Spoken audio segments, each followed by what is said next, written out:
I gotta set this wheel up for Timken bearings. It's all new spacers and bearings. So I figured I'd make this video. I know a lot of guys that are really mechanically inclined. They'd ask me to do this for them. So yeah, I guess it's a thing, you know, whatever. And if this is done right, these bearings last forever. I can't tell you how many miles I have on the Timken bearings on my bike that I ride all the time. I mean, they've been in there forever. Usually what I do is I pop the seal out and clean the bearing with some grease or kerosene like every other time. I change the tire, check the race to see if it's worn, check the bearing. I usually just end up re-greasing them and putting them back together. So they last forever. But it's got to be done right. And I've seen some goofy shit with this. So I'm going to do it the simplest and the easiest way. And hopefully you get the gist of what's going on here. I did do some of this previous just to make the video a little shorter. So first off, you need, this is the first thing you need. You need your spacer that goes in between, the tube spacer, and you need these top hat spacers with the step. Without two of these and the tube, you can't do this. Then you're gonna need some shims, the thin washer type and the thick ones. You want to get an assortment. I have this whole thing filled with random. They go from like, I think 30 thousandths down to like 2 or 3 thousandths and whatnot. So first you're going to start off with your Timken bearing. This needs to go down like this. This needs to sit like this. If it's against the cage like that, that type of flat shim, without this, it doesn't matter. You're going to kill this. So you need these, 2 of these and the tube to start. So you're going to do bearing, this down towards the inner part, the tube. You get your wheel, no grease on these bearings for this, right? Now you're going to do another one of those, right? You put one of those in there. That's going to sit against the tube. The bearing. You want some extra wheel spaces. And then the nut and whatnot. Now, this is supposed to be torqued to 50 pounds. We're not going to torque it because we don't know where we're at, so it's a waste of time and you could hurt the bearing. Because if it's not spaced correctly, now you're crushing the bearing, right? So we're just going to snug it up a little. First shot. It's not totally frozen, but that's no good. You know, with a little bit of effort, you should be able to spin the wheel. So, it's too tight, right? So now we're going to take it off. We know we got, it's not crushed. You know, you'll after doing this a while, you'll get the feel to a little tightness and how tight it is against the bearing on what you need. So, we know that's no good. We're going to take our spacers out. Now what we'll do is take the tube off. That sits there. Now, these are what, like I said, I did this already, so I have kind of what it's going to need here. But I start with like the thickest one. I think it's 30 thousandths, 50 thousandths, whatever. So we're going to put one of those, put the tube back. Put the wheel back, put the bearing back. See? That's going to go like that. There. Spaces. It's kind of just the same dance over and over again, but this is what needs to be done.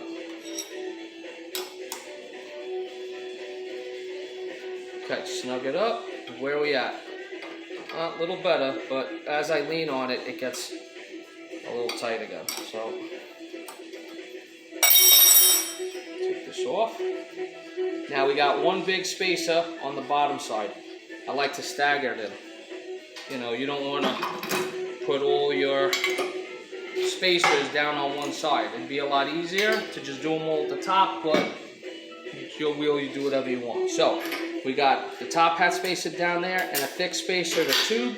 Now we're going to do a thick spacer here against the tube. So you put the wheel back. put your thick spacer, you put your top hat spacer, make sure that's the right way against the bearing, and you do this all over again, right?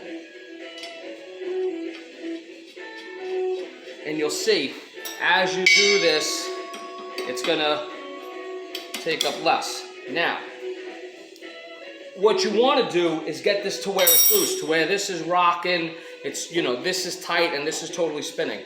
Now, if you see what I did, now, it's not 50 pounds, but it's spinning. It's not crushing the bearing. Okay, now you want to see, now yours might be totally loose. So what you would do is you get a dial caliper. You get a caliper like this. Set this up so it's activated. Let's see, right? You want 2.5, 2, 3 thousandths, right? So now it is spinning, but if you look, you probably can't see with the camera, but I got no like wob, no rock, right? So it's tight. Now if I look on the gauge, I don't know if you could see that. Let's see if we can get this to where you can see it. There's nothing, there's no deflection, there's no, so it's like right there, right? So I'll take this all off.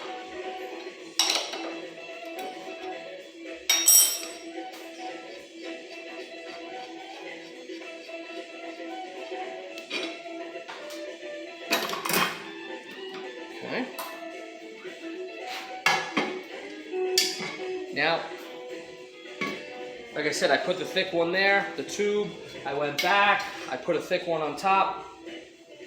Now what we're gonna do is, like I said, it was right there, right? So like I said, I did this already.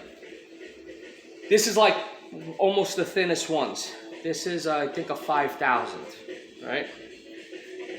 Another thing I like to do is sandwich these, right? So we had a thick spacer, we got a thick spacer on the bottom, a thick spacer on top. We're juggling back and forth to try to keep everything nice. Now what we're gonna do is we're gonna put this back. And now that we're gonna add that thin one, I'm gonna put the thin one in the middle between the, like, I think this is a 50,000, no, 30 thousandths, this 5,000, and then the hat spacer, right? So the tube or the bearing, nothing's up against that real thin one. It's sandwiched in between. Like I said, my front bearings probably have, I don't know, 75, 80,000 miles on them. They're still going, so. Now you'll see, let's see, tighten this up.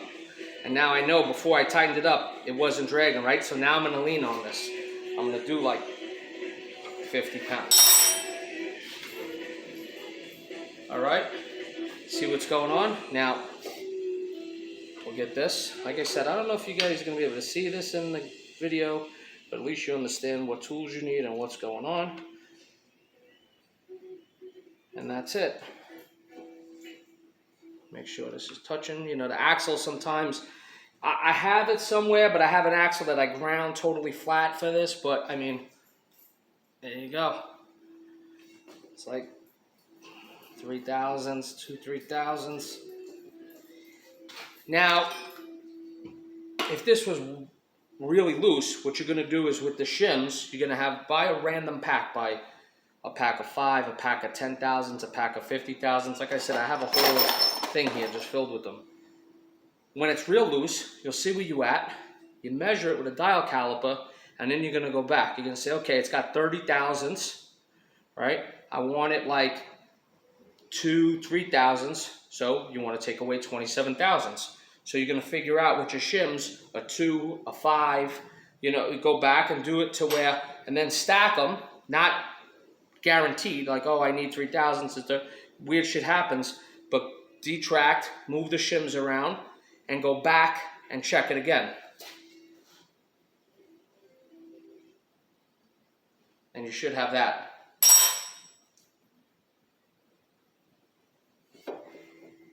You could see in there the deflection in the timken bearing. There's none. You can't see it, but I'm saying when you look down, you'll be able to see it. Also, I had this happen.